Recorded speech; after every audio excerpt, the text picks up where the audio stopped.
Hello students, I welcome you all to another interesting session of learning chemistry with me. We are going to study about salts. What are salts, how can we define them and how can we classify the salts, ये सब हम आज की video में पढ़ने वाले हैं. And one more important thing students, we are going to cover the most important topic which actually comes very frequently in the exams, that is water of crystallization. ठीक, तो इस वीडियो को शुरू करने से पहले don't forget to like, share and subscribe to our channel so that you never miss an update from us and you get notified whenever we put a video on our channel. तो start करते हैं with the very first definition कि actually में salts होते क्या हैं. तो हमने पढ़ा कि एसिड्स वो होते हैं जो हमें पानी में डिसॉल्व होने के बाद H+ आयंस देते हैं. सिमिलरली बेसेस आर दो सब्सटेंसेस जो पानी में जाने के बाद हमें OH- ions that is hydroxide ions देते हैं. अब अगर हम बात करें सॉल्ट्स की, तो what are salts? Salts ionic compounds होते हैं. दैट मींस वो कंपाउंड्स जो आयन से बनते हैं, बट जब हम इनको पानी में डालते हैं तो ये एक ऐसा पॉजिटिव आयन देते हैं जो कि हाइड्रोजन आयन नहीं होता है. That means it should not be H+ ion, वरना तो वो क्या कहलाएगा? Acid, right? And similarly it gives us a negative ion as well, but that negative ion is not hydroxide ion. So कुल मिला के हम डिफाइन कर सकते हैं कि सॉल्ट्स को जब पानी में डालते हैं तो it will dissociate into positive ion and negative ion, but that positive ion is not H+ ion and that negative ion is not OH- ion. चलो एग्जाम्पल से समझते हैं इसको. So this is potassium sulfate.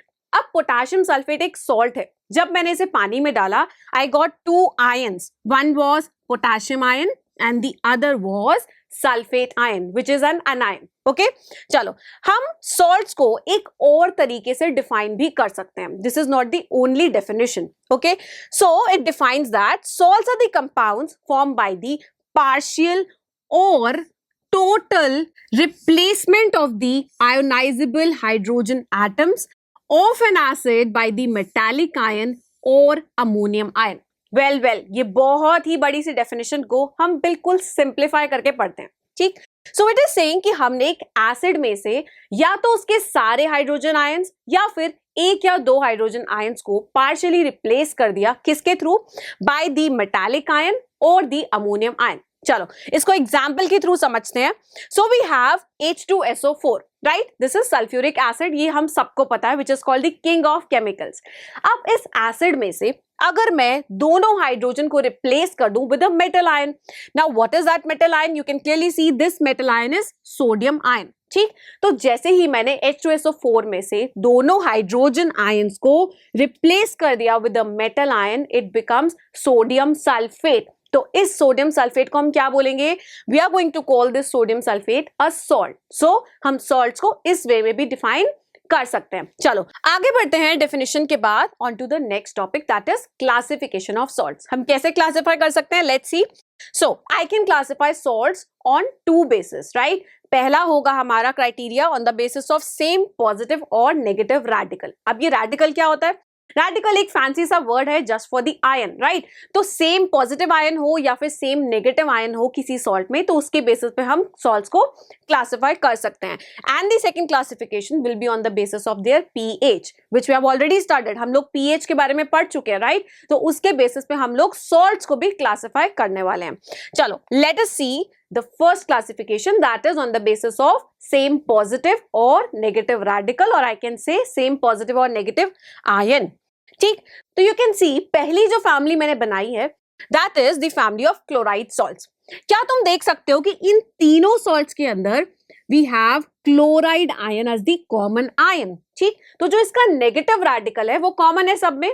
So that is why हमने इस पूरे परिवार को बोल दिया कि ये पूरा परिवार है क्लोराइड का, right? So we have potassium chloride, sodium chloride and magnesium chloride. तो इस बेसिस पे हमने उसको क्या कर दिया? Classify, right? चलो अब नेक्स्ट देखते हैं सोडियम सॉल्ट्स का परिवार. सोडियम सॉल्ट्स के परिवार में क्या कॉमन होने वाला है? We are having sodium in all the salts. मतलब सभी सॉल्ट्स में क्या है? Sodium as the positive ion. We have sodium chloride, sodium sulphate और लास्ट में हमें है क्या गिवन है? We have been given sodium nitrate. तो सभी में positive ion that is sodium common है। तो ऐसे बहुत सारे फैमिलीज हम बना सकते हैं। फॉर एग्जाम्पल, तुम्हारा जो परिवार है उसके अंदर एक कॉमन सरनेम चलता होगा, right? So suppose my name is Tanya Narang, तो मेरे नाम के पीछे क्या लगता है? नारंग। सो मेरे सभी फैमिली मेंबर्स का जो सरनेम है दैट इज नारंग। सिमिलरली हम लोग यहाँ पे क्या कर रहे हैं? हम लोग सेम पॉजिटिव आयन या फिर नेगेटिव आयन के बेसिस पे क्या कर रहे हैं? हम लोग क्लासिफाई कर रहे हैं इन सॉल्ट्स को। चलो नेक्स्ट क्लासिफिकेशन देखते हैं on the basis of pH of the salts. अब पीएच हमने पढ़ा था, it's ranges from 0 to 14, right? PH scale के बारे में, and 7 was the neutral point. तो उसी के बिहाफ पे हम लोग सॉल्ट्स को क्लासिफाई कर रहे हैं into acidic salts, basic salts and neutral salts. वो सॉल्ट्स जिनका की ओवरऑल पीएच कैसा होगा? That will be less than 7, तो उसको हम क्या बोलने वाले हैं? We are going to call them acidic salts. Similarly basic salts जिनका पीएच क्या होगा? More than 7, and neutral salt जिसके नाम से ही पता चल रहा है कि वो कैसा होगा? न्यूट्रल। तो इसका पीएच होगा 7, अप्रोक्सीमेटली 7, राइट? चलो सबसे पहले एक एक करके इन सॉल्ट्स को पढ़ते हैं। फर्स्ट जो सॉल्ट है हमारे पास दैट इज एसिडिक सॉल्ट। तो अभी जैसे मैंने तुम्हें बताया कि एसिडिक सॉल्ट्स वो होंगे जिनका पीएच क्या होने वाला है? Less than 7। अब ये सॉल्ट्स बनते कैसे हैं? तो हम लेते हैं एक एसिड और एक बेस और दोनों को मिलाकर क्या करते हैं? सॉल्ट और वाटर बनाते हैं, which was called the neutralization reaction. Similarly अगर मैं एक बहुत ही स्ट्रॉन्ग एसिड ले लूं और एक वीक बेस ले लूं, तो तुम्हें क्या लगता है कि जब कोई बहुत ज्यादा डोमिनेटिंग हो और उसके सामने कोई और वीक हो तो किसकी चलने वाली है? Obviously the one which is dominating. So here the acid is dominating, मतलब जो ओवरऑल सॉल्ट बनेगा that will be what? That will B acidic in nature. ठीक है? सो कुल मिला के हम बोल सकते हैं कि एसिडिक सॉल्ट्स वो होते हैं जो कि स्ट्रॉन्ग एसिड और वीक बेस से बनते हैं। And you can see clearly on your screen that we have taken few examples of these acidic salts. तो here we can see I have taken aluminium hydroxide students, okay?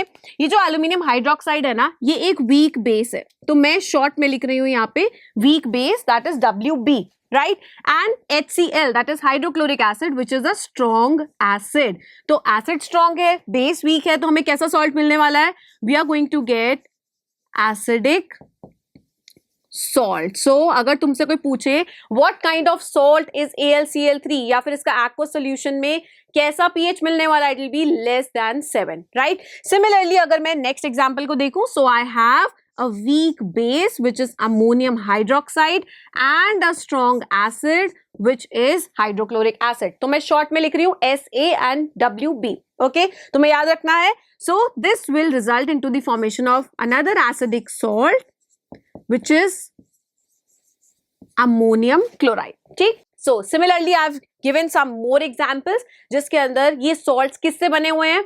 They have been formed as a result of the reaction between a strong acid and a weak base। तो जल्दी से मुझे comment box में लिख के बता दो कि ये जो दो salts हैं इसके अंदर कौन सा एसिड यूज हुआ है और कौन सा बेस यूज हुआ है। ठीक? चलो नेक्स्ट चलते हैं बेसिक सॉल्ट्स। तो हमने एसिडिक पढ़ा जिसके अंदर एसिड डोमिनेट कर रहा है बेस के ऊपर।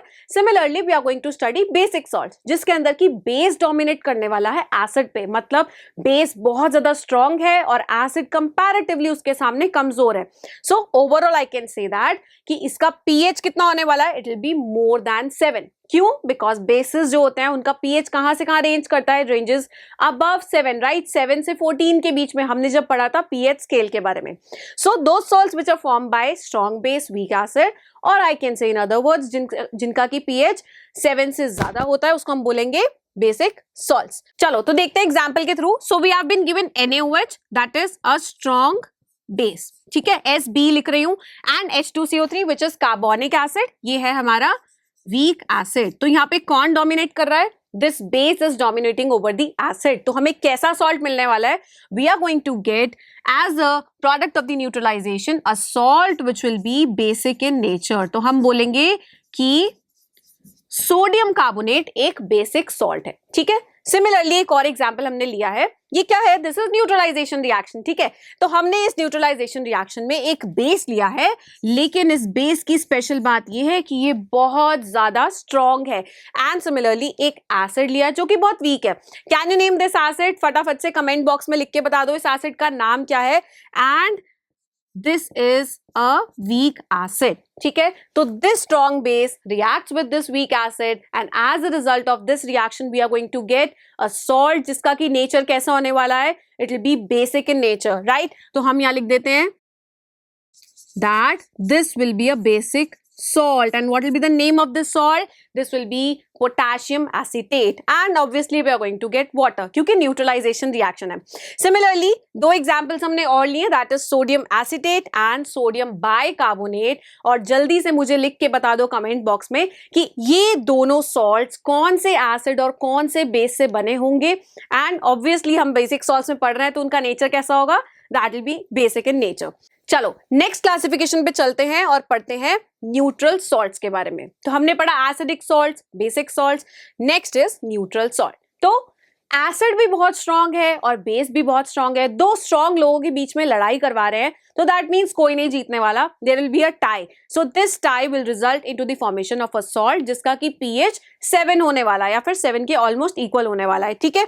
चलो देखते हैं इसके कुछ examples. So I have sodium hydroxide and hydrochloric acid. तो तुम्हें पता है कि दोनों ही कैसे हैं, this is a strong base and this is a strong acid, तो दोनों ही स्ट्रॉन्ग नेचर वाले हैं। तो we are going to get a neutral salt, that means जो नमक हम खाते हैं that is common salt, that is NaCl is neutral in nature. Similarly अगर मैं बात करूं कौन से सॉल्ट की, पोटेशियम सल्फेट की, तो वो किसको कंबाइन करके बना होगा, it has been form by the reaction of potassium hydroxide जो कि एक स्ट्रॉन्ग बेस है एंड सल्फ्यूरिक एसिड जो कि एक स्ट्रॉन्ग एसिड है। तो हमें कैसा सॉल्ट मिला, again this potassium sulphate is a neutral salt. तो मैंने कुछ और एग्जांपल्स लिए हैं दिस न्यूट्रल सॉल्ट के, that is sodium nitrate, potassium chloride and sodium sulphate. तो ये सभी सॉल्ट्स का नेचर कैसा है, that is neutral in nature. तो फटाफट से इसके भी बारे में मुझे बता दो कि किस एसिड और किस बेस को कंबाइन करके ये सभी सॉल्ट्स बनाए गए हैं। चलो तो after studying about the acidic, basic and neutral salts, फटाफट से एक बढ़िया सा क्वेश्चन करते हैं which is given in your NCERT students, okay. बहुत सारे ओलंपियाड्स और बोर्ड एग्जाम्स में कई दफा आ चुका है। चलो, so the salt which has been given to us is sodium sulphate. हमें उसने बताया है कि किस एसिड और बेस को यूज करके ये सॉल्ट बनता है and we have to tell कि ये क्या pH होगा इस सॉल्ट का और what will be the nature of this salt. So the first is sodium sulphate जो किससे बना है, स्ट्रॉन्ग एसिड और स्ट्रॉन्ग बेस से। अगर दोनों ही स्ट्रॉन्ग है that means we are going to get a salt जिसका pH होगा 7 and its nature will be neutral, right, क्योंकि दोनों ही कैसे हैं, स्ट्रॉन्ग।